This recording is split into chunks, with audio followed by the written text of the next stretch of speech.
In the kitchen, filled with afternoon light, a sudden moment froze everything. The little girl, dressed in a simple blue dress, clutched a hard piece of bread as tears streamed down her cheeks. In front of her, the stepmother's harsh voice rang out, "You are not my daughter, sit on the floor." From the doorway, the millionaire father stepped in with his briefcase, stunned by the scene. How could his own child be treated this way? What he was about to uncover would not only challenge his pride, but also the true meaning of the word family. And before we begin, let me wish you health and peace. Tell me, from which country and at what time are you watching this story? On a crisp autumn evening in Salem, the golden leaves danced across the Whitmore Estate's driveway. But inside the grand dining room, a quiet storm was already brewing. Lawrence Whitmore had returned from Boston just in time for dinner, his dark suit still carrying the faint smell of rain and city air. To any outsider, the Whitmore household looked like a portrait of success. A sprawling home with white columns, a neatly trimmed lawn, and a dining table polished until it gleamed under the chandelier's warm light. Vivian Cross, his new wife, stood at the head of the table with a gracious smile, her pearls catching the glow. Beside her sat her son Ethan, lively and restless, swinging his legs beneath the chair. Across from him, Clara Lawrence's 9-year-old daughter sat quietly, her small hands folded in her lap, her sketchbook tucked under the table like a secret she dared not share. The air smelled of roasted chicken, rosemary, and cinnamon apple pie cooling on the counter. Lawrence exhaled with relief as he settled into his chair. "It feels good to be home," he said, his voice carrying the fatigue of long days spent in meetings. Vivian leaned toward him, her tone soft, practiced. "You work too hard, darling. Tonight is about family." She lifted the wine bottle, pouring into his glass with a steady hand. Dinner began with laughter, at least from Ethan. Vivian carved the chicken carefully, laying generous slices onto her son's plate, spooning mashed potatoes beside them, and topping it all with a pat of butter that melted into golden streaks. Ethan grinned, digging in immediately, his face glowing with the kind of attention only a mother's hand could give. Then, with barely a glance toward Clara, Vivian placed a single dinner roll onto her plate. No butter, no potatoes, not even a shred of chicken. Clara lowered her eyes quickly and whispered, "Thank you," though her voice barely rose above the clinking of silverware. Lawrence lifted his glass, oblivious to the contrast, and said cheerfully, "Vivian, the house feels warmer since you came. Look at us now, finally, a real family again." Vivian's lips curved into a flawless smile. "That's all I ever wanted, Lawrence. A home where love can grow." Her words floated gracefully across the table, but her eyes lingered on Ethan with a softness that never reached Clara. Clara shifted in her seat, pushing the bread with her fingertip. Her sketchbook, hidden on her lap, pressed against her knees like a secret talisman. Inside it, between pages of pencil drawings of trees and little houses, was a photograph of her late mother. The edges had begun to fray, but Clara carried it everywhere. When she felt invisible, she would touch that photo to remind herself of warmth that once was. Tonight, as Ethan laughed with crumbs on his lips and Lawrence raised another toast, Clara slipped her hand beneath the table and brushed her fingers across the photo. Vivian noticed the motion, her brows narrowing for the briefest moment before smoothing into her usual polished expression. "Clara, dear," she said lightly, "don't play with things at the table. Sit up straight." Her voice was calm yet sharp enough to cut through Clara's small bubble of comfort. The girl froze, pulled her hand back, and straightened without a word. The clatter of forks, the aroma of butter and spices, Ethan's cheerful chatter, it all filled the room. Yet for Clara, the sounds seemed muffled, like she was underwater. Her father was only a few feet away, smiling at Vivian's every word, but somehow he felt miles from her. Clara stared at the bread roll on her plate. She broke off a piece, the crumbs scattering like tiny echoes of her silence. She chewed slowly, her eyes stinging. The warmth of the fire behind her couldn't touch the cold growing in her chest. Lawrence leaned back in his chair, swirling the wine in his glass. He admired the glow of the dining room, the neat arrangement of flowers in a vase, the polished silverware. To him, the evening felt like proof that his decision to remarry had been the right one. For too long, after his wife's passing, he had eaten alone at this very table, staring at empty chairs. Now there was laughter again, conversation filling the room. He did not notice that the laughter belonged only to Ethan and Vivian. while Clara sat silent. "Daddy, guess what?" Ethan said between bites, waving his fork in excitement. "Coach says I might get to play quarterback in the next game." Lawrence smiled, broadly, proud. "That's my boy! Quarterback, huh? That takes leadership." He reached over and ruffled Ethan's hair. Clara lifted her eyes for a moment, as if waiting for her turn to speak. But when she opened her mouth, Vivian interrupted smoothly. "Ethan, darling, finish your chicken first. You'll need your strength." End 4. The moment slipped away. Clara's lips closed, her small voice swallowed by the room's noise. She lowered her gaze again, cradling the dinner roll between her palms. From her seat, Vivian glanced at Lawrence, her smile charming, polished. To anyone else, she appeared the perfect hostess, attentive, graceful, radiant in the candlelight. Only Clara felt the sharpness beneath. As the meal continued, Lawrence lifted his glass once more. "To us," he said warmly. "To second chances. And to the family we're building together." Vivian clinked her glass against his. "To us?" she echoed, her tone as smooth as velvet. Ethan raised his glass of milk, grinning. "To us?" Clara pressed her lips together, then whispered so softly it was almost inaudible. "To us?" Though her eyes remained fixed on the bread she still hadn't eaten. The chandelier above flickered slightly as the wind brushed against the windows. Outside, the leaves rustled against the stone path. Inside, warmth and laughter tried to fill the house. But for Clara, the walls felt higher, colder. She leaned sideways, shifting her weight so she could slide the sketchbook a little farther into her lap. Her fingers opened it to the page where the photograph lay. A young woman, smiling under the summer sun, hair blowing in the wind. Her mother, Clara, traced the edge of the photo with her fingertip, her throat tightening. Vivian's voice rose again, silky and commanding. "Clara, eat your bread before it gets cold." Clara obeyed, breaking off another piece, chewing quietly.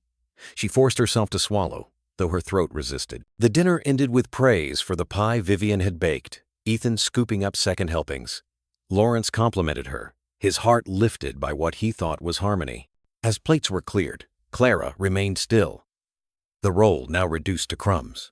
In the soft glow of the chandelier, Lawrence believed he had finally found balance. He saw a table surrounded by family, laughter, and light. He did not see the silent tears Clara blinked away, nor the way her small shoulders curled inward, as if to make herself invisible. The night wore on, and the fire crackled warmly in the hearth. Ethan played with his toy car, its wheels rattling against the table. Vivian gathered dishes with a smile. Lawrence loosened his tie, content, convinced that his life was once again whole. Clara, however, sat frozen in her chair.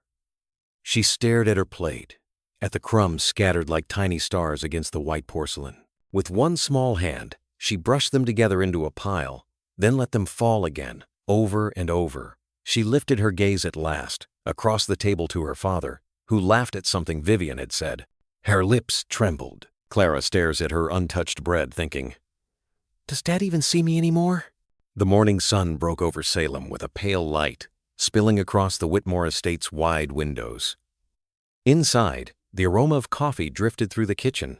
Vivian stood at the counter in her silk robe, pouring milk into a tall glass for Ethan, while a plate of pancakes browned on the skillet. The sizzle filled the air with the sound of comfort. But comfort didn't reach everyone. Lawrence had already left for Boston before dawn, his car rolling down the driveway in the chill air. He left behind the usual kiss on Vivian's cheek and a distracted pat on Clara's head, then disappeared into the gray morning with the weight of meetings on his mind. Now, at the breakfast table, Ethan dug into a plate stacked high with pancakes dripping with syrup. Vivian leaned down, wiping the corners of his mouth with a napkin. "Eat up, sweetheart," she said, her voice coated in warmth. "You'll need energy for school." Clara sat across the table, her chin barely reaching the edge. In front of her rested a small bowl with a single piece of toast burnt at the edges, spread thin with the last scrape of jam from a nearly empty jar. She stared at it, then at Ethan's overflowing plate, her stomach twisting. She whispered, "Could I have just one pancake?" Vivian's hand froze for a second before she laughed lightly, shaking her head. "Not today, darling. These are for Ethan." You can manage with toast, can't you? Clara lowered her gaze, nodding quickly. She didn't want to argue. She lifted the toast with both hands, biting into the rough crust. The jam was too thin to sweeten it, and it stuck to her mouth like dust. She chewed in silence, her throat aching with every swallow. Vivian turned her attention back to Ethan. "Remember to tell your teacher about your reading project," she said, brushing his hair with her fingers. Her eyes sparkled with pride. "You'll impress everyone." From the hallway, the sound of heavy boots echoed down the stairwell. Walter Briggs, the neighbor from next door, was heading out early.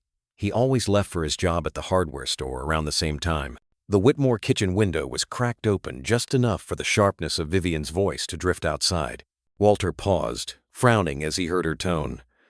"Hurry up, Clara. Don't dawdle," Vivian said sharply, pushing the empty jam jar back into the cabinet with a snap. "School isn't going to wait for you." Walter tightened his scarf and kept walking, but the crease in his brow deepened. He had heard Clara's timid reply, a whisper so faint it was almost lost in the morning bustle. "Yes, ma'am." Something about it sat heavy with him as he stepped into his truck. Back inside, Clara slipped her sketchbook into her backpack. She paused for a moment, tucking the frayed photograph of her mother deeper between the pages. It was her secret armor, hidden where Vivian couldn't see. At the door, Ethan pulled on his clean jacket, zipped to the collar. Vivian kissed his forehead and adjusted his backpack. "You're going to do great, my darling." Clara struggled with the zipper of her worn coat, the fabric frayed near the sleeves. She glanced up, almost hoping Vivian might notice, but Vivian only waved her toward the door. "Hurry, Clara. Don't keep your brother waiting." On the walk to school, the October air nipped at Clara's cheeks. Ethan ran ahead, kicking at the leaves, laughing. Clara trailed behind, clutching the straps of her backpack, her steps slow. She kept her head down, letting the wind push her hair across her face. In the distance, church bells rang, echoing through the crisp air. To most in Salem, it was just another autumn morning. To Clara, it was another day of being unseen. The school day passed in a blur for Clara. In class, she sat quietly at the back, her small frame tucked behind a desk with carved initials from children long gone. While Ethan played tag at recess, his laughter ringing through the yard, Clara sat on the bench with her sketchbook. She drew a tree, its branches bare, reaching for something unseen. Her fingers smudged the graphite, her thoughts circling back to the breakfast table. At lunch, Ethan's friends crowded around, trading snacks and jokes. Clara unwrapped her paper bag to find a plain sandwich, the bread dry and thin. She ate slowly, keeping her eyes low, not wanting anyone to notice. When Ethan passed by, he waved at her distractedly. Already pulled back into his group, Clara smiled faintly, though the expression never reached her eyes. By the time school let out, the air had cooled, and the smell of wood smoke drifted from chimneys along the street. Vivian was waiting in her car, the glossy sedan idling by the curb. Ethan hopped in, tossing his backpack onto the seat with ease. Clara slid in quietly, her knees brushing the rough fabric of her coat. On the ride home, Vivian chatted with Ethan about his day. "Your teacher must be so proud of you," she said warmly. "Quarterback, and now top marks in reading. You're destined for great things." Ethan grinned, basking in the attention. Clara pressed her forehead against the window, watching the trees rush by. No one asked her about her drawing or her quiet moments on the bench. When they pulled into the driveway, Lawrence's car was already parked outside. He was home earlier than usual, a rare sight that made Clara's heart lift. She hurried inside, hoping maybe tonight would be different. The living room glowed with the fire crackling in the hearth. Lawrence was seated in his armchair, the newspaper folded neatly on his lap. "There's my family," he said with a smile, opening his arms as Ethan bounded over. Ethan climbed onto his knee, chattering about school, about football, about everything he could think of. Clara stepped closer, clutching her sketchbook to her chest. She hesitated, then whispered, "Daddy, I drew something today. Do you want to see?" Lawrence glanced at her, distracted, as Ethan tugged his sleeve. "Later, sweetheart," he said gently. "Daddy's listening to Ethan right now." The words struck harder than he intended. Clara nodded, retreating to the corner of the room. She opened her sketchbook slowly, staring at the tree she had drawn. The branches reached up, empty, like they were waiting for something to fill them. She closed the book and held it tight against her chest. Vivian entered with a tray of cocoa for Ethan and a glass of wine for Lawrence. "Isn't this cozy?" she said, setting the tray down with grace. The picture of a perfect home shimmered once again. Firelight, laughter, warmth. But in the shadows, Clara sat alone, the flicker of the fire casting her small figure in amber and gold. She thought of her mother, of the way she used to sing softly while stirring hot chocolate on cold nights. She remembered the sound of her voice, gentle and sure. Clara bit her lip, her eyes stinging. She longed for someone to notice her, to hear her whisper. Clara whispers into the quiet. "Maybe tomorrow. Maybe he'll see me tomorrow."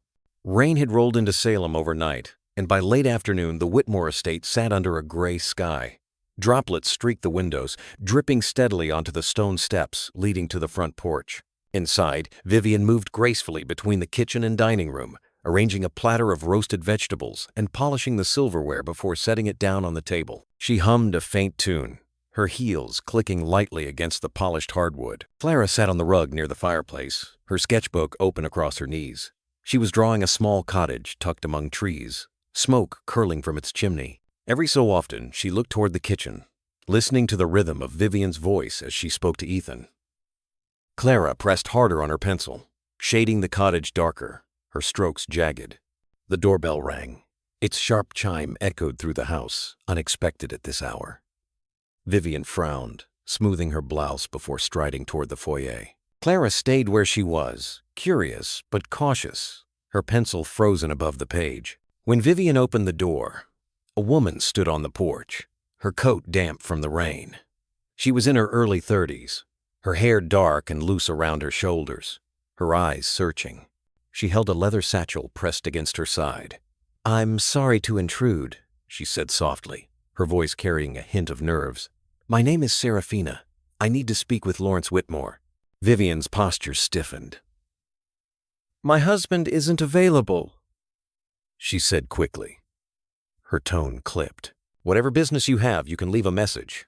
Serafina hesitated, her knuckles tightening on the strap of her satchel. "It's not business, it's personal. I've traveled far to be here." Her voice wavered, but there was determination beneath it. From the living room, Clara tilted her head, straining to hear. The sound of that voice, gentle, almost trembling, sent a curious shiver through her. Vivian narrowed her eyes. "This is highly inappropriate. We don't entertain strangers in the evening. You should go." Serafina looked past her, and for a brief moment, her eyes landed on Clara crouched by the fire. Their gazes met. Clara froze, clutching her pencil, her heart pounding. Serafina's expression softened instantly, almost achingly so, as though she had just seen something she had long been searching for.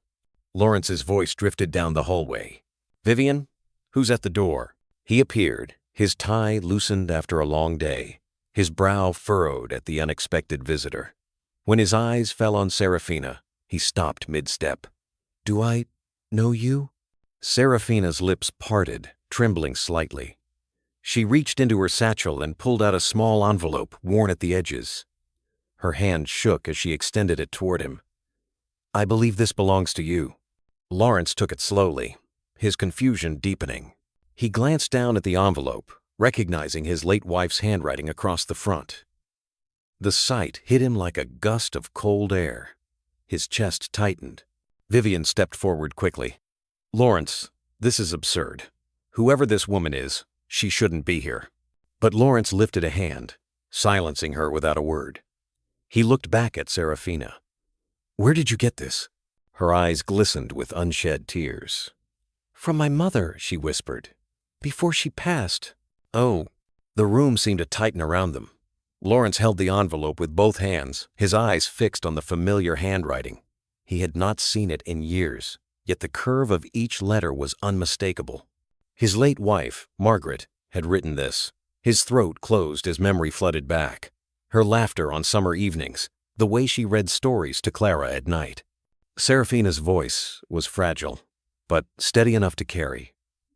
She told me you were my father, that I should find you one day when I was ready. I didn't know how, or if it was even true. But this letter," she pressed her hand to her chest as if steadying her own heart. "This is all I have left of her. Vivian's composure cracked. "This is nonsense," she said sharply. "Lawrence, don't let her manipulate you. Anyone could forge a letter. This is a trick." But Lawrence's hands trembled. He slipped the letter from the envelope, unfolding the paper with a carefulness that betrayed his fear of what it might say. His eyes scanned the words, and as they did, his face shifted first disbelief, then shock, and finally something heavier. Regret. Clara had crept closer, her small steps silent on the carpet. She peered around the corner, her gaze darting between her father and the stranger. She had never seen her father look so shaken. Serafina noticed her again, and her lips curved into the faintest, bittersweet smile. "She looks like her," she murmured. Lawrence lifted his head sharply. "What did you say?" Serafina swallowed, her hands tightening on her satchel. "Your daughter, Clara. She looks like Margaret. The same eyes, the same quiet way of holding herself." Her voice cracked on the name, but she steadied it. "I know, because my mother showed me a photograph once. She told me Margaret was her sister. That makes Clara my cousin, and me your daughter." The words hung heavy in the air. Vivian stepped back, her face paling. "This is absurd," she repeated, but the conviction in her tone faltered. Lawrence stared at Serafina, the letter trembling in his grip. He could hear the rain pattering harder against the windows, as if the world itself wanted to drown out the truth. His breath came shallow, uneven. "Why now?" he asked hoarsely. "Why come here after all these years?" Tears welled in Serafina's eyes. "Because I couldn't carry it alone anymore. My mother made me promise I'd find you. And when she died last spring, I knew I had no choice. I didn't come for money or favors, Mr. Whitmore. I came because I needed to know if you would see me, if you would see us."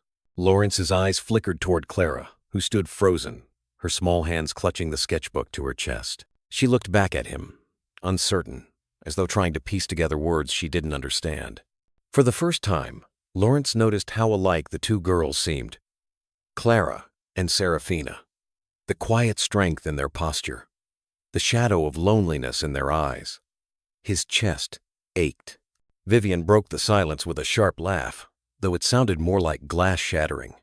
"This is madness. We are not opening our doors to strays with stories and letters. Lawrence, for heaven's sake, think about your reputation, your company." But Lawrence cut her off, his voice firmer than it had been in months. "This isn't about the company, Vivian. This is about family."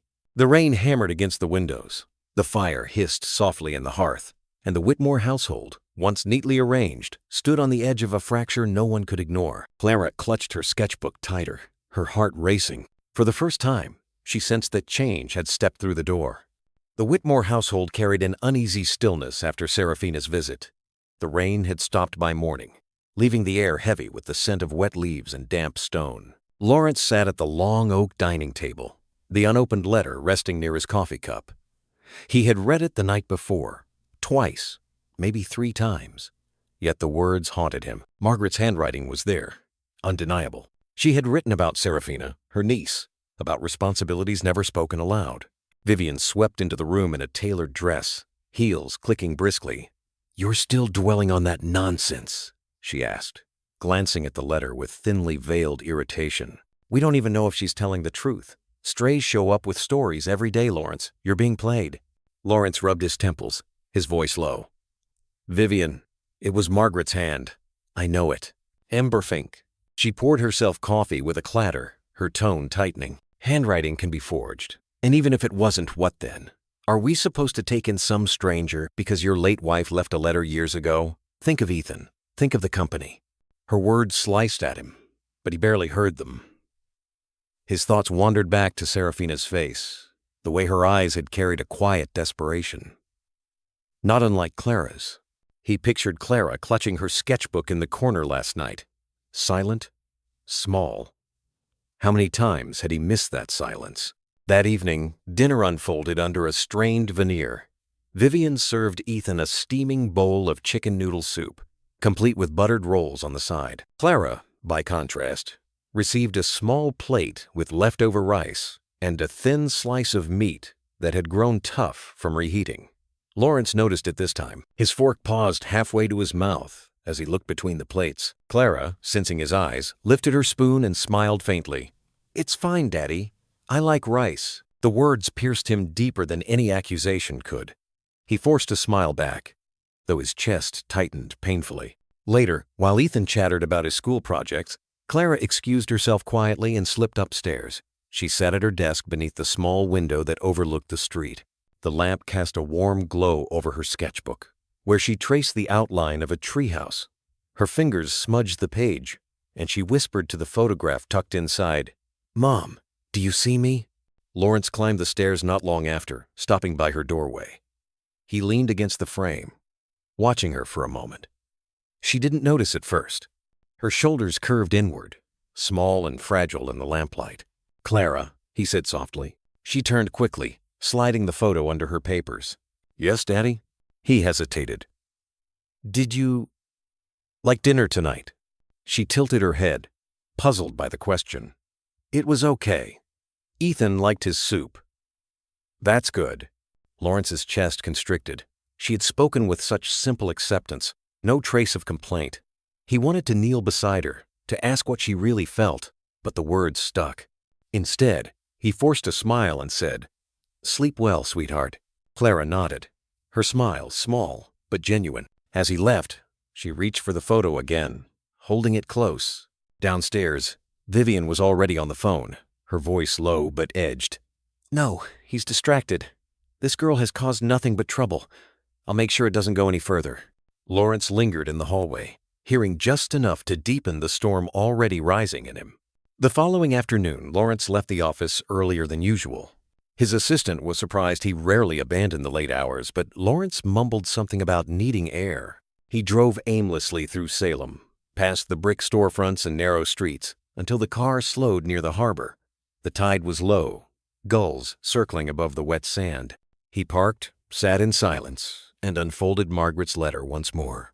Her words bled with sincerity. "If you're reading this, Lawrence, then Serafina will need you. I could not protect her the way I wished. Promise me, if she comes, you'll see her not as a burden but as a bridge between what we lost and what we can still build." He closed his eyes, the paper trembling in his hand. A bridge. Wasn't Clara already that? A living reminder of love and of what he had lost? And now Serafina had stepped into his doorway, carrying another piece of Margaret's truth. Back at the house, Vivian was in rare form. She had organized a dinner party for a few neighbors, eager to maintain appearances. Walter Briggs was among the guests, though his expression carried unease. He had witnessed enough through thin walls and open windows to question the perfection Vivian portrayed. The table gleamed with roast beef, mashed potatoes, and green beans almondine. Ethan beamed as he boasted about his new role in football, drawing applause from the guests. Vivian's hand rested proudly on his shoulder as she refilled his glass of milk. Clara sat quietly at the end of the table, a small salad on her plate. She chewed slowly, her eyes drifting to the window, where rain threatened again.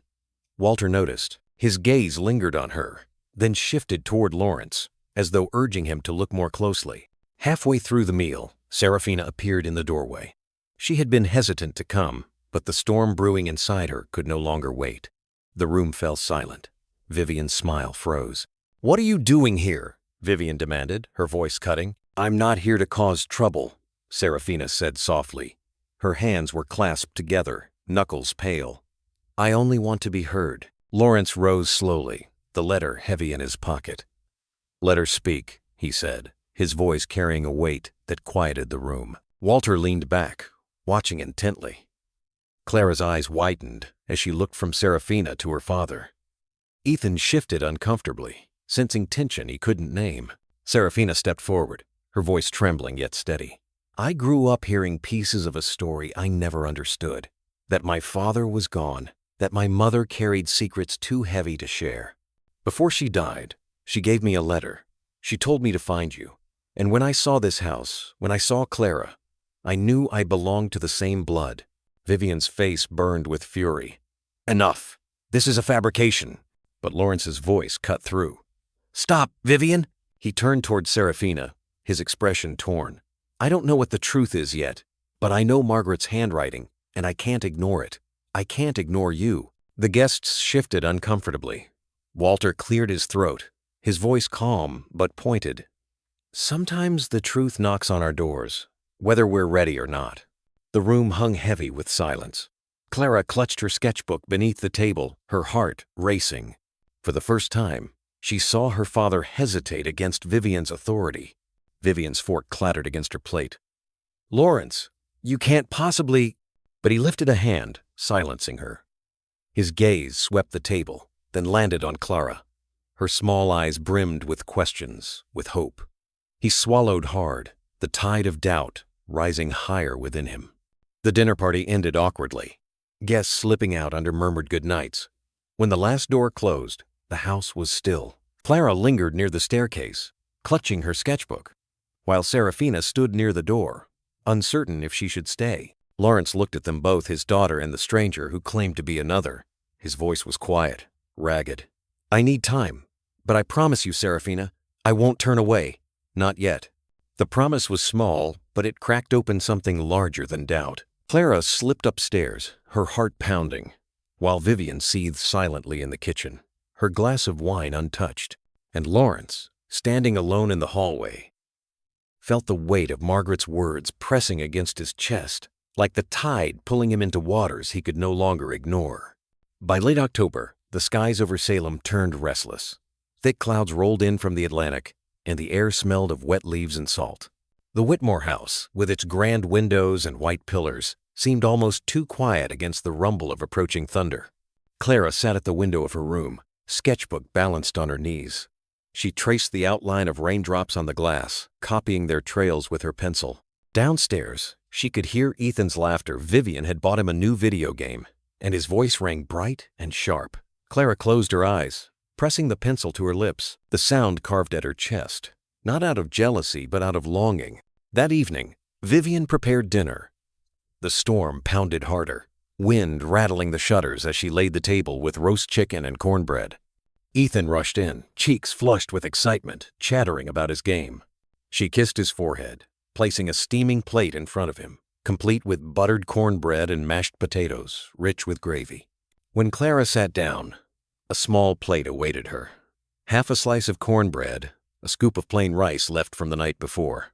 No gravy, no meat. She folded her hands in her lap, whispering, "Thank you." Vivian didn't look up. "Eat quickly. I don't want complaints tonight." Lawrence sat at the head of the table, the storm's flickering light playing across his face. He lifted his fork, but paused as his gaze fell on the contrast between Ethan's heaping plate and Clara's meager one. For weeks he had brushed aside his unease, convincing himself he imagined things. But tonight, with the storm hammering at the windows, he couldn't look away. "Vivian," he said quietly, "why is her plate different?" Vivian smiled thinly, sipping her wine. "Clara's a picky eater. She never finishes what I serve, so I keep it simple. Less waste that way." Clara shifted in her chair. "It's fine, Daddy," she whispered quickly, trying to smooth the tension. "I like rice." "Sinks." The words, once again, pierced him. Lawrence leaned back, his appetite gone. Ethan kept eating, oblivious to the undercurrent. After dinner, the storm grew heavier. Rain slapped the windows in sheets, and the lights flickered. Clara retreated to the corner of the kitchen, clutching her sketchbook. She drew a little house by the sea, waves lashing its walls. She imagined her mother's voice, steady and kind, singing above the thunder. Vivian's sharp tone cut through. "Clara, stop scribbling and help clear the table." Clara jumped, nearly dropping her pencil. She stacked plates carefully, carrying them to the sink. Her small frame looked even smaller against the tall cabinets and marble counters. Lawrence watched her, guilt gnawing at him. He opened his mouth to speak, but the sound of Vivian's voice, smooth, commanding, drowned him out. When the dishes were done, Clara slipped upstairs. She sat on the floor by her bed, holding the frayed photo of her mother. The thunder rattled the walls, but her whisper was softer still. "Mom, please don't let me disappear." Downstairs, Lawrence stood at the window, the letter from Margaret heavy in his pocket. Serafina's words echoed in his head. "If you would only see us." He looked toward the staircase, toward where Clara's small footsteps had disappeared. The storm outside felt like an echo of the one building in his chest. Vivian approached with a glass of wine, her tone sweet but firm. "Don't let that girl's sulks get to you. She'll toughen up eventually." Lawrence didn't reply. His eyes stayed fixed on the rain. The storm raged through the night. Around 9 o'clock, the power flickered, plunging the house into brief darkness before the backup lights clicked on. Ethan squealed with delight, pretending the storm was an adventure. Clara, upstairs in her room, pulled the blanket tighter around her shoulders, the photo of her mother pressed against her chest. Lawrence climbed the stairs quietly, pausing at Clara's door. He heard the soft scratch of pencil against paper. He knocked gently. "Come in," Clara whispered. He stepped inside. The little desk lamp cast a golden circle across her sketchbook. She was drawing again, a girl standing under a storm, holding an umbrella too small to shield her. Lawrence's heart clenched. "That's good," he said, his voice softer than usual. "You draw beautifully." Clara looked up, startled. Praise was rare. She gave a small smile, unsure. "Thanks, Daddy." He walked farther in, lowering himself onto the edge of her bed. Do you like it here, Clara?" Her smile faltered. She hesitated, then nodded quickly. "Yes, it's fine."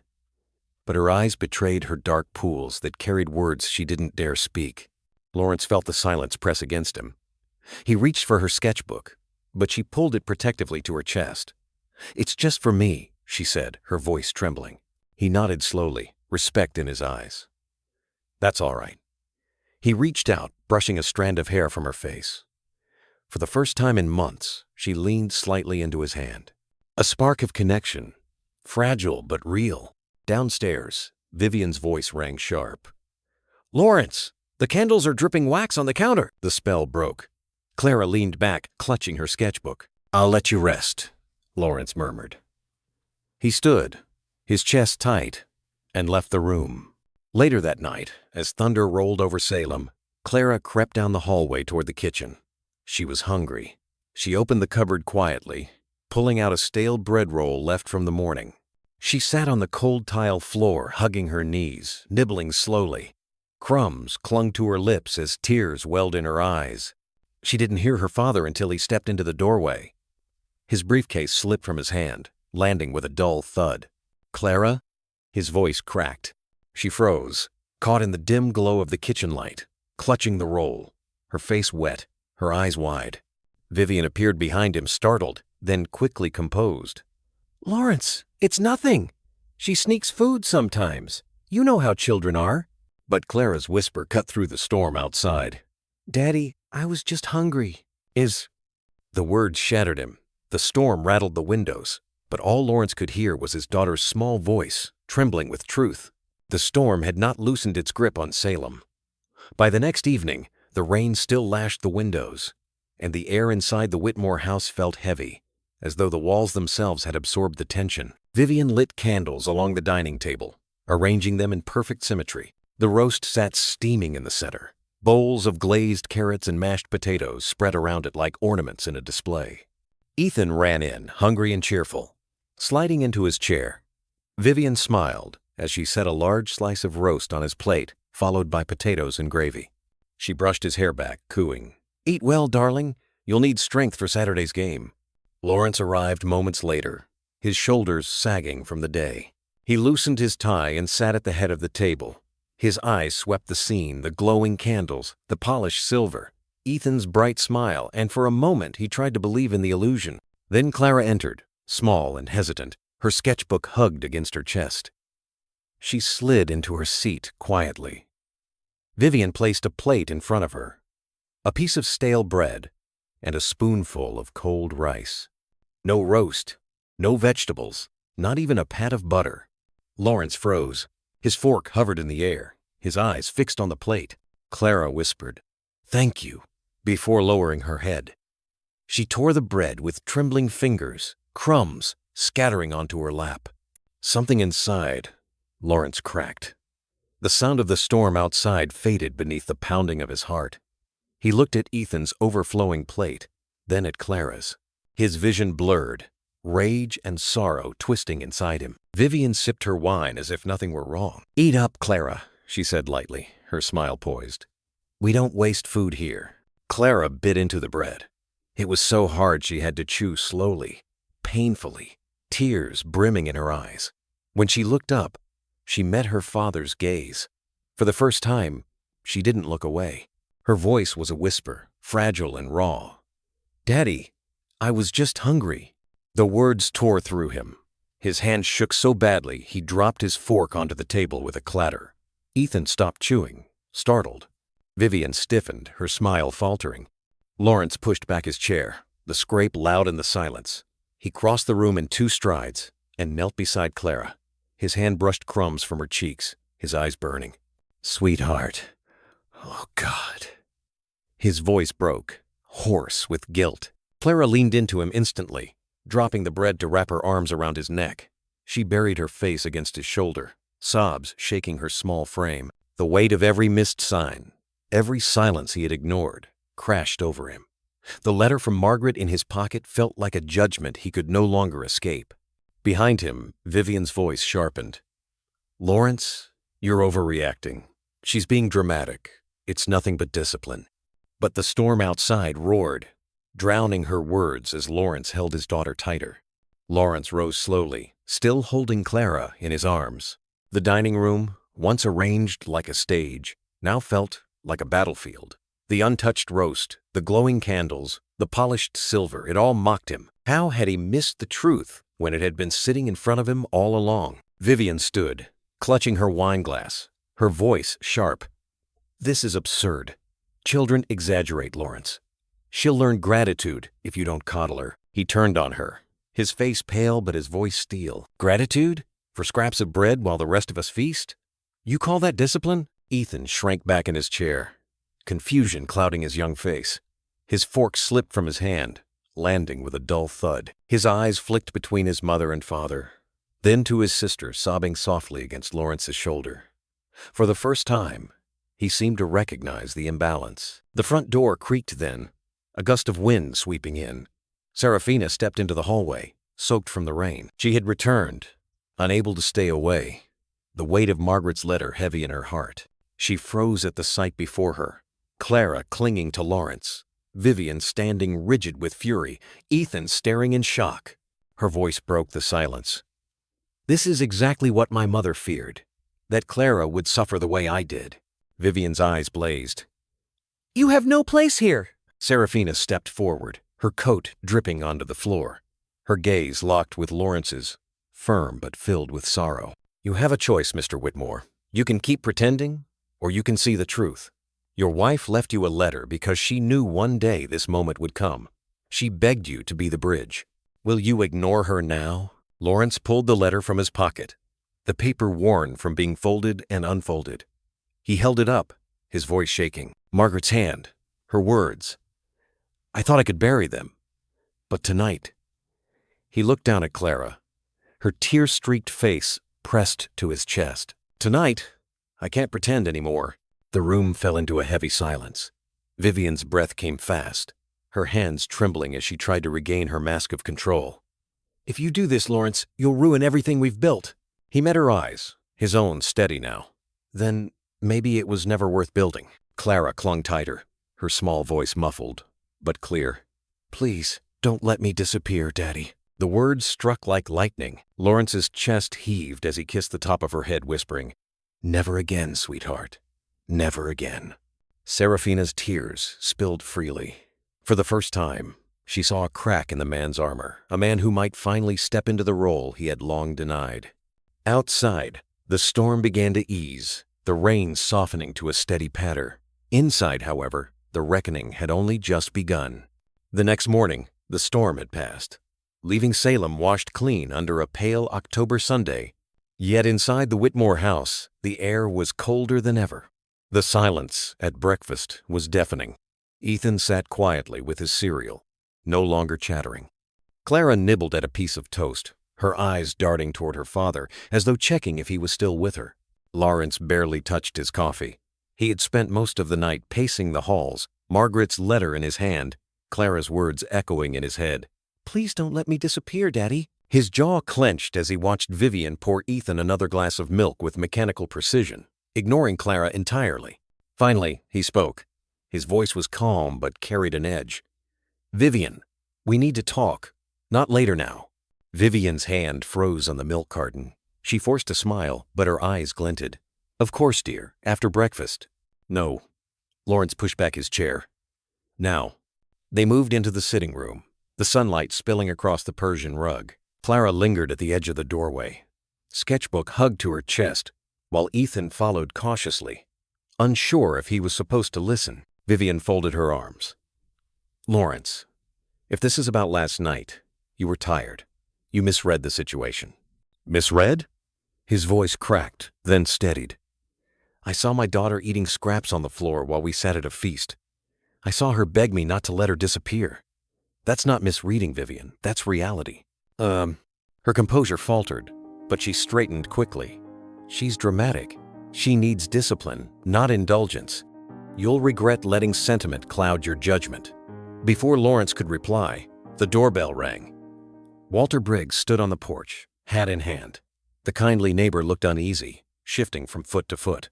I'm sorry to intrude, Lawrence, he said when invited inside. But I can't keep quiet any longer. I've heard Clara crying through the walls, more nights than I can count. And yesterday, I saw her eating alone in the rain while Ethan ran ahead. That's not how a child should live. Vivian's face flushed. How dare you, spying on us like some busybody? Walter's tone sharpened. I wasn't spying, ma'am. I was listening. Because sometimes silence says more than words. He turned back to Lawrence. I know it's not my place, but I couldn't forgive myself if I stayed quiet. Clara's eyes filled, her grip tightening on her sketchbook. For once, someone else had spoken the truth aloud. Lawrence nodded slowly, gratitude flickering in his weary eyes. Thank you, Walter. Your words matter more than you know. Behind him, Ethan's voice rose timidly. Mom. He hesitated, glancing at his sister. It's true. You always give me more. You always tell Clara she doesn't need as much. Sometimes I thought it wasn't fair. The room fell still. Vivian's face drained of color. Vivian's lips parted, but no sound came. For years, she had cultivated the image of the perfect wife, the poised hostess, the woman who held Lawrence Whitmore's household together. And now, in one breath from her son, the illusion cracked. She turned sharply to Ethan. Sweetheart, you don't understand. But Ethan shook his head, his voice trembling though resolute. I do, Mom. I see how Clara eats alone. I see how you smile at me and not at her. It's not right. He lowered his eyes, ashamed, as though saying the truth were an act of betrayal. Clara's breath caught, her sketchbook slipping slightly in her arms. For the first time, someone besides Serafina had spoken her pain aloud. A faint hope flickered across her face. Lawrence exhaled, heavy as stone. He stepped closer to Vivian, his shoulders squared. You said you married me for family, but what you've shown is favoritism, cruelty, and pride. That ends today. Vivian's mask shattered. You can't just erase everything we've built. The parties, the business connections. I don't care about the parties. Lawrence's voice boomed through the room, startling everyone, even himself. I care about this child who bears my wife's eyes and my own blood. Clara is mine, Vivian. She always has been. Vivian staggered back, her face pale. The truth she had tried to suppress had finally been spoken aloud. Serafina stepped forward, her hands trembling but her voice steady. Margaret wanted Clara safe, Lawrence. That's why she left the letter, because she knew, someday, you'd have to make a choice. Lawrence looked at Clara, then really looked. The softness in her brown eyes, the way she clutched her sketchbook just as Margaret once clutched her journals, the quiet resilience in her small frame. He had been blind too long. He knelt before her, taking her fragile hands in his. Clara, I failed you. I let my grief turn into silence. But from this moment, I will not let you feel invisible again. You are my daughter, and I will spend the rest of my days proving it. Clara's lips trembled. A single tear slipped down her cheek. For the first time, it was not just sorrow, but release. She nodded slowly, whispering, Okay, Daddy. The word pierced through Lawrence like both a wound and a balm. His eyes filled, his voice broke, and he pulled her close. Walter Briggs cleared his throat softly, the weight of the moment not lost on him. Then it settled. This child won't suffer in silence anymore. Ethan stepped beside his father and sister, awkward but determined. "If she's my sister then, I want to be better too." His small hand brushed Clara's shoulder, uncertain but genuine. Vivian's breath came in shallow bursts. The foundation beneath her life was crumbling, and she knew it.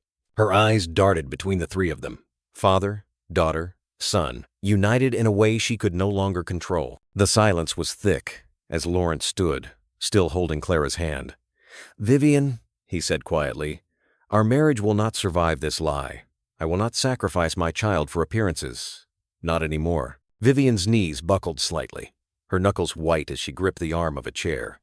The life she had fought to maintain was slipping through her fingers, and she had no defense left. The morning sun streamed through the window, bathing Clara in a golden glow as though the house itself had chosen a side.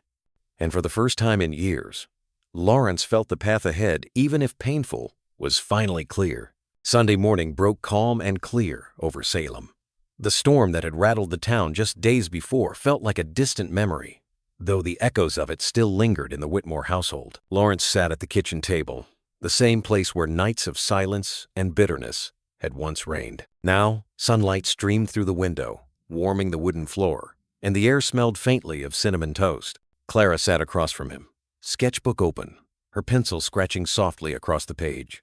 For the first time, she wasn't hiding her drawings under the table or clutching them to her chest. She let her father watch. Lawrence leaned forward, his hand around a mug of coffee gone lukewarm, simply taking in the moment. Every line she drew felt like proof of her presence, proof that she was no longer invisible. Ethan shuffled into the kitchen, hair still tousled from sleep. He hesitated by the doorway, eyes flicking toward Clara. For a heartbeat, the old awkwardness returned. But then he walked over and slid into the seat beside her. "What you drawing?" he asked, voice low. Clara glanced at him warily, then pushed the page toward him. A sketch of the three of them, her, Ethan, and their father standing together under a tree, sunlight streaming through the branches. Ethan blinked at the picture, then smiled, small but sincere. "I like it," he said. "Can you draw me taller next time, though?" Clara's laugh was quiet, fragile but real. Lawrence felt his throat tighten. It was a simple exchange, yet it carried more weight than all the polished dinners and business meetings he had spent years chasing. The doorbell rang. Walter Briggs appeared once more, hat in hand, but this time his expression was lighter. "Morning, folks," he said. "There's a fall fair down at the town green. Thought maybe you'd want to join. They've got apple cider, pumpkin carving, all the good stuff." Lawrence looked at his children, and saw their eyes light up. Clara had never been to the fair. Ethan had, but only with his classmates. For the first time, they both looked at him with the same unspoken question. "Can we go together?" He nodded slowly, a smile breaking across his face. "Let's go." They walked down Main Street together, Clara's hand wrapped around his, Ethan bounding ahead, but always circling back.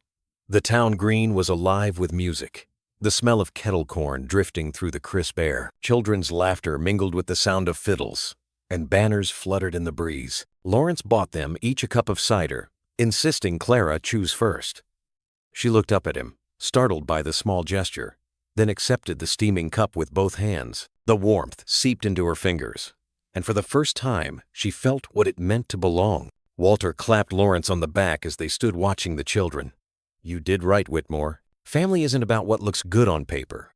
It's about who you show up for when no one's watching." Lawrence nodded, eyes fixed on Clara and Ethan. "I almost lost that truth, but I won't again." As the sun climbed higher, the fairground filled with families. Children darted between booths, faces sticky with caramel apples. Fiddlers played on the wooden stage, while couples swayed gently to the music. Lawrence walked slowly, savoring the unfamiliar but welcome feeling of peace. Clara tugged his sleeve, pointing toward a booth where a local baker was handing out warm pumpkin bread. "Can we try?"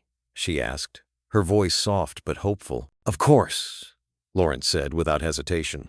He bought 2 slices, handing one to her and the other to Ethan. Clara's eyes widened as she tasted it, crumbs dusting her fingers. She glanced up at him as if waiting for the moment to vanish. But when she saw his steady smile, her shoulders relaxed. Later, they stopped by the pumpkin carving tables. Ethan picked the largest pumpkin he could find, while Clara chose a small, lopsided one. She sat carefully, tracing patterns before cutting, her tongue peeking out in concentration. Lawrence crouched beside her, holding the pumpkin steady while she carved. When she finished, she revealed a simple heart shape glowing in the orange flesh. "It's beautiful," he said quietly. "Just like your mom would have loved." Clara's eyes lifted, searching his face. For once, the mention of Margaret didn't sting, it soothed. It felt like a bridge, not a wound.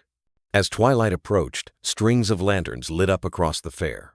The three of them sat together on a wooden bench, sipping hot cider. The air smelled of hay and roasted corn. Ethan leaned his head against his father's arm, while Clara rested her sketchbook on her lap, sketching the lanterns glowing against the dusky sky. Lawrence watched them both, his chest swelling with something deeper than pride. It was humility, gratitude, and resolve woven together. He thought of the nights he had buried himself in ledgers and contracts, chasing prestige while his daughter sat alone in the shadows. He thought of Margaret's letter, her plea for him to be more than a provider, to be a father. He had failed once, but not anymore. Walter Briggs passed by and tipped his hat. "Looks like you found your place, Whitmore." "Oh?" Lawrence nodded. "I almost lost it. But family has a way of reminding us what matters most." The fiddlers struck up one last tune, lively and sweet. Around them, couples danced while children spun with sparklers in their hands. Clara set down her sketchbook and slipped her hand into her father's. Ethan followed, his smaller hand grasping Lawrence's other side.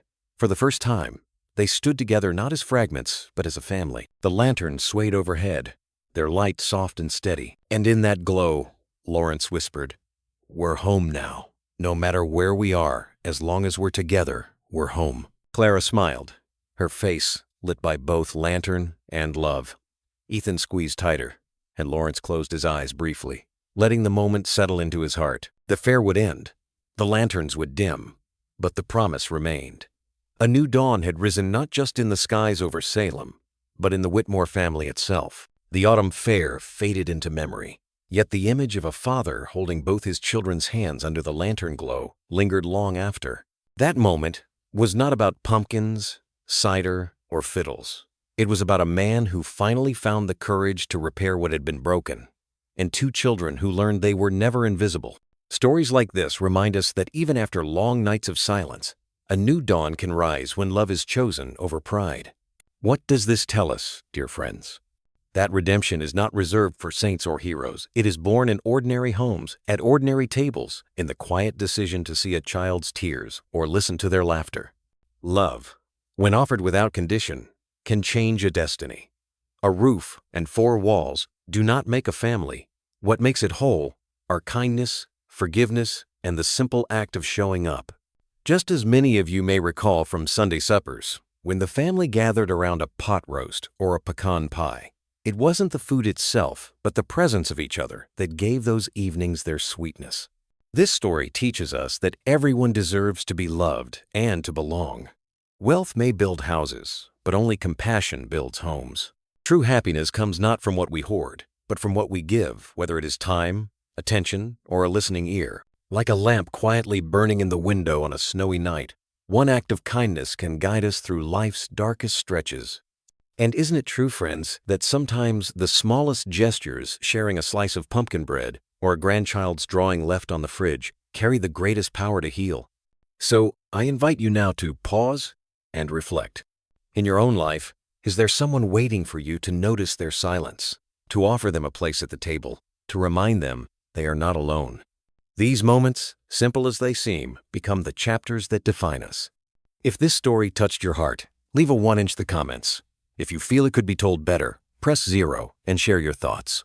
Every voice matters, just as every heart does.